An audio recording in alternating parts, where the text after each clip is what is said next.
ఇక హైకోర్టును ఆశ్రయించారు మాజీ మంత్రి అంబటి రాంబాబు. తనకు భద్రత తొలగింపు విషయంలో హైకోర్టులో పిటిషన్ దాఖలు చేశారు. 4+4 భద్రత తొలగించడాన్ని సవాల్ చేస్తూ పిటిషన్ దాఖలు చేశారు.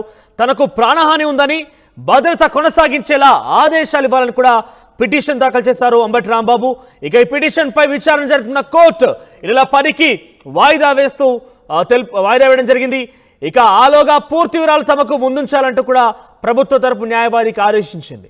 భద్రత కొనసాగించాలని పల్నాడు ఎస్పీ డీజీపీకి విజ్ఞప్తి చేసినా కూడా పట్టించుకోవడం లేదంటూ ఈ పిటిషన్లో మెన్షన్ చేశారు. ఇక గుంటూరులో ఉంటున్న మీరు పల్నాడు ఎస్పీకి ఎందుకు ఫిర్యాదు చేశారు, ఎందుకు ఆయన్ని కోరారంటూ కూడా జడ్జ్ అడిగిన ప్రశ్నకు సంబంధించి అంబటి రాంబాబు తరపు న్యాయవాది పల్నాడు జిల్లాలో ఉండని తన ప్రాతినిధ్యం వహించేటువంటి సత్తెనపల్లి నియోజకవర్గం పల్నాడు జిల్లాలో ఉందని చెప్పి కూడా ఆయన చెప్పడం జరిగింది. ఇందులో భాగంగా అందుకే నేను పల్నాడు జిల్లా ఎస్పీకి ఈ యొక్క విషయాన్ని విన్నవించుకున్నానంటూ కూడా ఆయన చెప్పడం జరిగింది.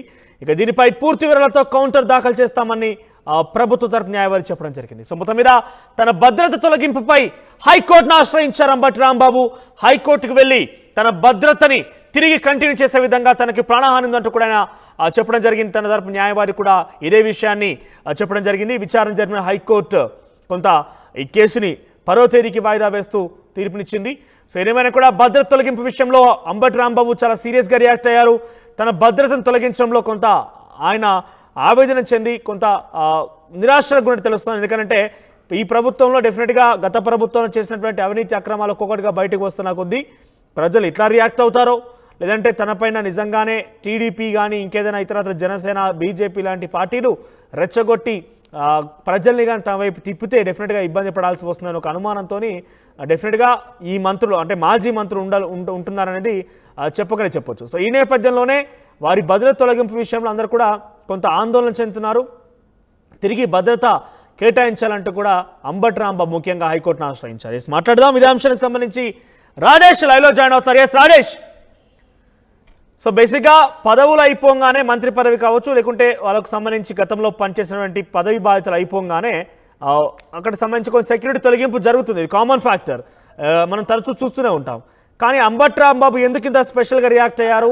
ఆయనకు భద్రత ప్రమాదం పొంచి ఉంది, నాకు కొంత భద్రత కావాలి, నాకు డేంజరస్లో ఉన్నానన్నట్టుగా ఆయన మెన్షన్ చేస్తూ పిటిషన్ దాఖలు చేశారు. ఏంటి ఆయనకున్నటువంటి ప్రమాదం ఏంటి, ఆయన ఎందుకు భయపడుతున్నారు? అంటే పల్నాడు జిల్లాకు సంబంధించి సత్తెనపల్లి ఎమ్మెల్యేగా ఉన్న సమయంలోనే ఆయనకి అక్కడ వ్యతిరేక వర్గం ఉంది. అక్కడ ఆయన చాలా మంది వ్యతిరేకించారు. సొంత పార్టీ నేతలను ఆయన ఇబ్బందులు గురి చేశారు, కేసులు పెట్టించారనే ఒక ఆరోపణలు ఉన్న నేపథ్యంలో ఎన్నికల ముందు 5 ఏళ్ల కాలంగా అక్కడ టీడీపీ నేతలను కూడా తీవ్ర స్థాయిలో ఇబ్బందులు పెట్టారు. అనేక మంది మీద కేసులు పెట్టారని ఒక ఆరోపణ. ఈ నేపథ్యంలోనే ఈ ఎమ్మెల్యేగా అయిపోయిన తర్వాత కొత్త ప్రభుత్వం కొలువు తీరిన తర్వాత ఆయన మాజీ మంత్రి అయ్యారు. కాబట్టి ఆయనకున్నటువంటి 4+4 భద్రతను అయితే తొలగించారు. అయితే దీన్ని సవాల్ చేస్తూ ఆయన హైకోర్టుని నిన్న సాయంత్రం 7 గంటలకు ఆశ్రయించారు. ఆశ్రయించిన తర్వాత హైకోర్టు అయితే దీనికి సంబంధించినటువంటి ఇంకా డైరెక్షన్స్ అయితే ఇవ్వలేదు, కానీ వాదనలు అయితే ఉంది. ఎందుకంటే తనకి ప్రాణహాని ఉందండి. ఇక్కడ చాలా క్లియర్ గా మనం మెన్షన్ చేయొచ్చు. నాకు ప్రాణహాని ఉంది కాబట్టి తిరిగి 4+4 భద్రతని కొనసాగించాలని అంబటి రాంబాబు హైకోర్టులో పిటిషన్ వేశారు. పిటిషన్ తరపున వాదనలు అయితే ముగిశాయి. నెల 10వ తేదీన దీనిపైన మరోసారి వాదనలు వింటామని హైకోర్టు అయితే చెప్పింది. ఇక్కడ మనం గమనించాల్సిన అంశం ఏంటంటే అంబటి రాంబాబు 5 ఏళ్ల కాలంలో ఎమ్మెల్యేగా ఉన్నప్పుడు, మంత్రిగా ఉన్నప్పుడు టీడీపీ మీద, జనసేన మీద, ముఖ్యంగా పవన్ కళ్యాణ్, చంద్రబాబు, లోకేష్ మీద తీవ్ర స్థాయిలో విమర్శలు చేశారు, వ్యక్తిగత విమర్శలు, ఆరోపణలు చేశారు. ఈ నేపథ్యంలోనే తెలుగుదేశం, జనసేన లేకపోతే కార్యకర్తలు ఎవరైనా తన మీద దాడి చేస్తారనే ఒక భయం, ప్రాణహాని ఉందనే ఉద్దేశంతో ఆయనైతే హైకోర్టుని ఆశ్రయించడం జరిగింది. అయితే హైకోర్టు కూడా చాలా క్లియర్ గా మెన్షన్ చేసింది. ఆయన హైకోర్టులో వేసిన పిటిషన్ లో పల్నాడు జిల్లా ఎస్పీని, అదేవిధంగా గుంటూరు రేంజ్ ఐజీని కూడా తాను కలిశాను, ఫిర్యాదు చేశాను, కానీ వాళ్ళు పట్టించుకోలేదనే ఒక మాట కూడా తన పిటిషన్ లో పేర్కొన్నారు. అయితే హైకోర్టు ఒక క్వశ్చన్ వేసింది. ఇక్కడ మీరు నివాసం ఉండేది ఎక్కడని ప్రశ్నిస్తే నేను ఉండేది గుంటూరులో అని చెప్పారు. అయితే గుంటూరులో ఉన్నప్పుడు మీరు పల్నాడు ఎస్పీకి ఎందుకు ఫిర్యాదు చేస్తారంటే తన నియోజకవర్గం సత్తెనపల్లి పల్నాడు పరిధిలో ఉంటుంది కాబట్టి అక్కడ ఫిర్యాదు చేశానని కూడా అంబటి రాంబాబు తరపున లాయర్లు అయితే హైకోర్టుకి నివేదించారు. అయితే ప్రస్తుతం గుంటూరులో నివాసం ఉన్నటువంటి అంబటి రాంబాబుకి ప్రాణహాని ఉంది కాబట్టి తిరిగి తనకి గతంలో కేటాయించిన, మంత్రిగా ఉన్నప్పుడు తనకు కేటాయించినటువంటి 4+4 భద్రతని తిరిగి కొనసాగించాలని హైకోర్టులో పిటిషన్ వేశారు. అయితే దీని మీద కౌంటర్ దాఖలు చేయాలని ప్రభుత్వానికి కూడా హైకోర్టు ఆదేశించింది. రాజేష్, మాజీ మంత్రుల్లో కేవలం అంబటికి మాత్రమే ఈ భద్రత తొలగింపు జరిగిందా? ఇతరత్ర వ్యక్తులకు కూడా భద్రత తొలగించడం జరిగింది? అంటే మిగిలినటువంటి మంత్రుల్లో రోజా కావచ్చు, కొడాలి నాని వీళ్ళందరూ కూడా గత ప్రభుత్వంలో వాళ్ళు పనిచేసినప్పుడు పూర్తి స్థాయిలో జనసేన, బీజేపీ, టీడీపీల మీద చాలా పెద్ద ఎత్తున విమర్శలు చేశారు. సో వాళ్ళు కూడా ఇదే కోవకు చెందే వాళ్ళు ఉన్నారా? అంటే ఈ భద్రత తొలగింపు విషయంలో వాళ్ళు కూడా కొంత కంప్లైంట్ ఇచ్చే పరిస్థితి ఉందా? అంటే కొడాలి నానికి ఆల్రెడీ ఆయన ఇంటి వద్ద మొత్తం కూడా భద్రతను గత నెలలోనే తొలగించారు.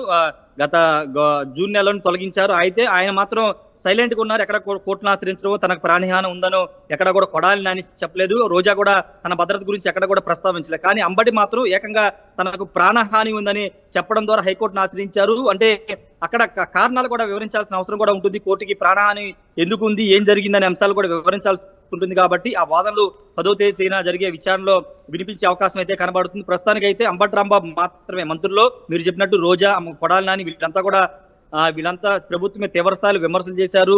చంద్రబాబు, లోకేష్, పవన్ కళ్యాణ్ టార్గెట్ చేస్తూ వ్యక్తిగత విమర్శలు కూడా చేశారు. కానీ వాళ్ళకంటే భిన్నంగా అంబటి రాంబాబు మాత్రం ఏకంగా తనకి ప్రాణహాని ఉందని కోర్టులో పిటిషన్ వేయడం పట్ల ఇప్పుడు రాజకీయంగా కొంత చర్చ కూడా జరుగుతుంది. ఆ స్థాయిలో అంబటి రాంబాబు ఎందుకు తిట్టాల్సి వచ్చింది, వ్యక్తిగత విమర్శలు ఎందుకు తిట్టి ఈ రోజు ఈ స్థితికి ఎందుకు వచ్చారని కూడా కొంతమంది మాట్లాడుతున్న నేపథ్యం అయితే ఉంది. ఏదేమన్నప్పుడు మరి అంబటి పిటిషన్ పైన 10వ తారీఖు పూర్తి స్థాయిలో విచారణ జరుగుతుంది. కాబట్టి ఆ రోజు కోర్టు ఆయనకి తిరిగి 4+4 భద్రతను కొనసాగించమని చెప్తుందా, లేకపోతే మాజీ మంత్రి అయిపోయారు కాబట్టి భద్రత కొనసాగించడానికి అవకాశం లేదని ఏమైనా కోరతారా లేదో చూడాల్సిన అవసరం ఉంది.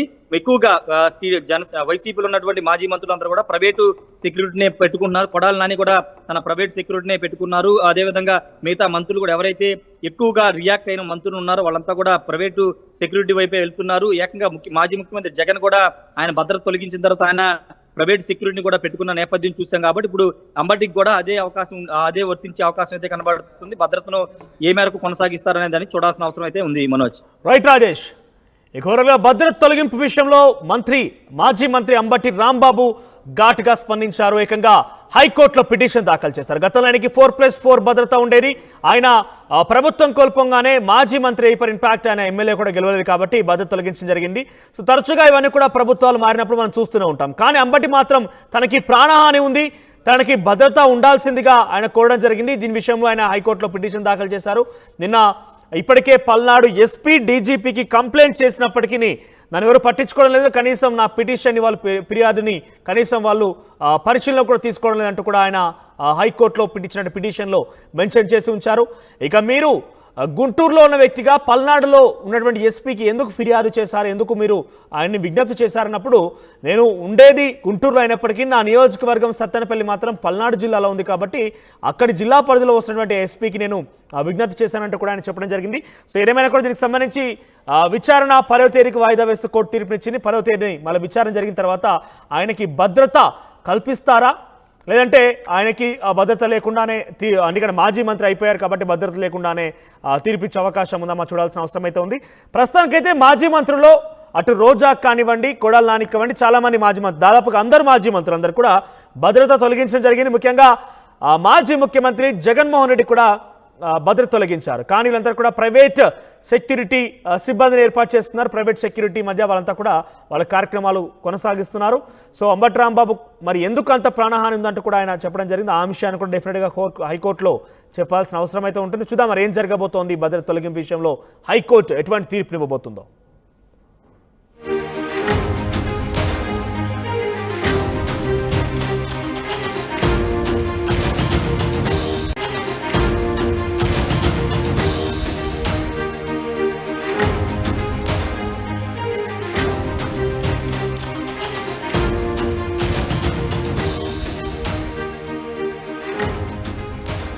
ఇక హైకోర్టును ఆశ్రయించారు మాజీ మంత్రి అంబటి రాంబాబు. తనకు భద్రత తొలగింపు విషయంలో హైకోర్టులో పిటిషన్ దాఖలు చేశారు. 4+4 భద్రత తొలగించడాన్ని సవాల్ చేస్తూ పిటిషన్ దాఖలు చేశారు. తనకు ప్రాణహాని ఉందని, భద్రత కొనసాగించేలా ఆదేశాలు ఇవ్వాలని కూడా పిటిషన్ దాఖలు చేశారు అంబటి రాంబాబు. ఇక ఈ పిటిషన్ పై విచారణ